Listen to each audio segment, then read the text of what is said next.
తరలి రాద తనే వసంతం తన దరికి రాని వనాల కోసం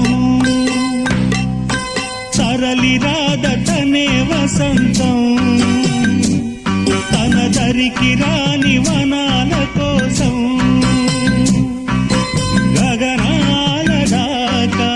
అలసాగకుంటే మేఘాల రాగం ఇలా చేరుకోదా